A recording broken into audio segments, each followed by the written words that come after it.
नमस्कार और स्वागत है।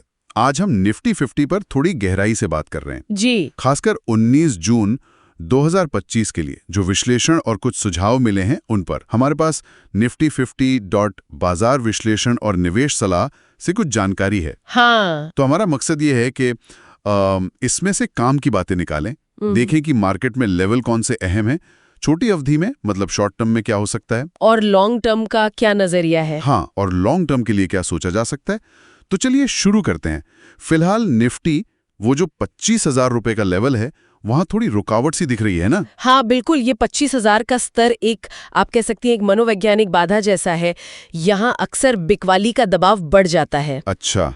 तो विश्लेषण में ये बात सामने आई है कि अगर मान लीजिए दुनिया भर में थोड़ा तनाव कम होता है तो बाजार शायद 25,200 से 25,300 की तरफ बढ़ सकता है। ओके। और दूसरी तरफ अगर नीचे की ओर देखें तो पहला सहारा मतलब जहां खरीदार वापस आ सकते हैं वो HDFC सिक्योरिटीज के हिसाब से 24,700 रुपए 24,800 रुपए के पास है। और अगर हाल के ट्रेंड्स देखें तो 24,500 भी एक महत्वपूर्ण लेवल लगता है। ये लेवल्स पता होना ट्रेडिंग करने के लिए काफी जरूरी है। बिल्कुल। और ये जो शॉर्ट टर्म ट्रेडिंग करते हैं उनके लिए तो कुछ साफ रणनीतियां भी दी गई हैं। हाँ, दी गई हैं। जैसे कहा गया है कि अगर निफ्टी 24,800 24,900 के ऊपर बना रहता है तो इंट्राडे ट्रेडर्स खरीदारी का सोच सकते हैं। टारगेट क्या होगा? शायद 25,000 25,050। हाँ, यही लक्ष्य बताया गया है, लेकिन साथ ही ये भी जरूरी है कि स्टॉप लॉस लगा के चलें। करीब 24,700 रुपए 24,750 के पास स्टॉप लॉस रखने की सलाह है। नुकसान रोकने के लिए? जी, रिस्क मैनेजमेंट बहुत जरूरी है। और इसका उल्टा भी सोचना होगा। अगर निफ्टी 24,700 रुपए के नीचे फिसल जाता है तो ये 24,500 तक जा सकता है। वहां शायद कुछ खरीदार फिर से एक्टिव हों। अच्छा, 24,500 पर? हाँ, लेकिन अगर वो लेवल भी टूटता है मतलब 24,500 भी होल्ड नहीं कर पाता तो फिर अगला सपोर्ट 24,400 के पास बताया गया है। वो मई महीने का लो था। ओह, ठीक है। ऐसे में स्टॉप लॉस का महत्व और बढ़ जाता है। हाँ, वो तो है। और इसी से जुड़ा एक और इंटरेस्टिंग पॉइंट था ऑप्शन रणनीति का। हाँ, वो भी मेंशन किया है। अगर बाजार मान लीजिए इसी रेंज में रहता है 24,500 से 25,000 के बीच तो शॉर्ट स्ट्रैंगल जैसी रणनीति की बात की गई है। ये क्या है, थोड़ा समझाएंगी? देखिए, ये रणनीति तब काम आती है जब आपको लगे कि मार्केट बहुत ज्यादा ऊपर नीचे नहीं होगा, एक दायरे में रहेगा। इसमें आप एक कॉल ऑप्शन और एक पुट ऑप्शन बेचते हैं। अच्छा। अगर मार्केट रेंज में रहता है तो समय के साथ दोनों ऑप्शन की वैल्यू कम होती है, जिसे टाइम डीके कहते हैं, तो उसका फायदा ट्रेडर को मिलता है। लेकिन हाँ, इसमें रिस्क भी है। अगर मार्केट तेजी से किसी एक दिशा में चला गया। समझ गया। अब अगर शॉर्ट टर्म से हटकर थोड़ा मीडियम से लॉन्ग टर्म देखें। हाँ, तो स्रोत का झुकाव बड़ी मजबूत कंपनियों यानी लार्ज कैप शेयरों की तरफ ज्यादा दिख रहा है। ओके।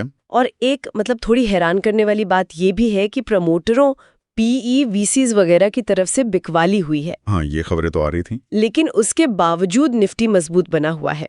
इससे अंदाजा लगता है कि शायद कुछ चुनिंदा अच्छी क्वालिटी वाले लार्ज कैप शेयर अभी भी आकर्षक हो सकते हैं। कौन से सेक्टर में? खासतौर पर निजी बैंक्स, बड़ी IT कंपनियां और कंज्यूमर स्टेबल्स यानी रोजमर्रा के सामान बनाने वाली कंपनियां।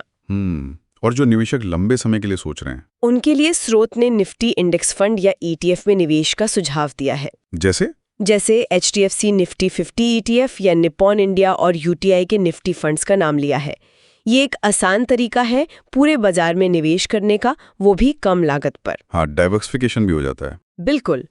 तो अगर समराइज करें छोटी अवधि मतलब 1-2 दिन के लिए, रणनीति ये है कि रेंज में ट्रेड करें। सपोर्ट के पास खरीदें 24,700 24,800 के करीब और 25,000 का टारगेट रखें। या फिर 24,700 के नीचे जाने पर शॉर्ट करें मतलब बेचने का सोचें और टारगेट 24,500 24,400 रखें। और पोजिशनल ट्रेडर्स के लिए मतलब कुछ हफ्तों के लिए? उनके लिए सुझाव है कि 24,500 24,700 के आसपास अगर गिरावट आती है तो अच्छी लार्ज कैप कंपनियों या ETFs में धीरे धीरे खरीदें। स्टॉप लॉस 24,400 के करीब रख सकते हैं। लेकिन कुछ सावधानियां भी बरतनी होंगी, है ना? स्रोत ने कुछ चेतावनियों का भी जिक्र किया है। हाँ बिल्कुल, प्रमोटरों की बिकवाली पर नजर रखनी होगी और दुनिया भर की खबरें, वो जो भू राजनीतिक तनाव की बातें होती हैं, उनका असर तो पड़ता है। जी, और विदेशी निवेशकों का पैसा आ रहा है या जा रहा है वो भी देखना होगा। अभी वो मिला जुला सही है। अच्छा, तो कुल मिलाकर देखिए निष्कर्ष यही है कि छोटी अवधि के ट्रेडर्स 24,700 रुपए से 25,000 रुपए की रेंज या फिर वो ऑप्शन रणनीति का इस्तेमाल करने का सोच सकते हैं। लंबी अवधि के निवेशक हैं तो 24,500, 24,700 के स्तर पर धीरे धीरे अच्छी लार्ज कैप कंपनियों या ETFs में पोजीशन बना सकते हैं। लेकिन अग्रेसिव ना हो अभी। हाँ वही, स्रोत कहता है कि जब तक मार्केट निर्णायक रूप से 25,200 के ऊपर या 24,500 के नीचे नहीं जाता, तब तक बहुत बड़े या आक्रामक सौदे करने से बचना बेहतर है। ठीक है। और यहाँ ये बात भी अहम हो जाती है कि किसी निवेशक की अपनी जोखिम लेने की क्षमता कितनी है, वो इन रणनीतियों को कैसे अपनाते हैं। सही कहा।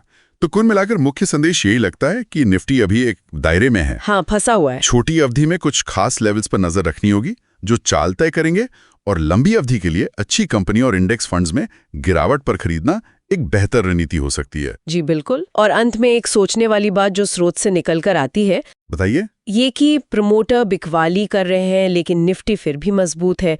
ये बाजार के अंदर क्या चल रहा है, मतलब अलग अलग निवेशकों का भरोसा किस तरफ है, ये क्या दिखाता है। ये वाकई सोचने वाली बात है। हाँ, और ये भी कि ये जो पूरा विश्लेषण है, ये किसी की अपनी रिस्क लेने की क्षमता और उसके निवेश के लक्ष्यों के आधार पर शॉर्ट टर्म ट्रेडिंग और लॉन्ग टर्म निवेश के बीच का फैसला लेने में कैसे मदद कर सकता है, ये हर किसी के लिए अलग होगा, है ना। बिल्कुल, ये व्यक्तिगत फैसला होगा। चलिए, आज के लिए इतना ही। बहुत शुक्रिया इस विश्लेषण के लिए। शुक्रिया।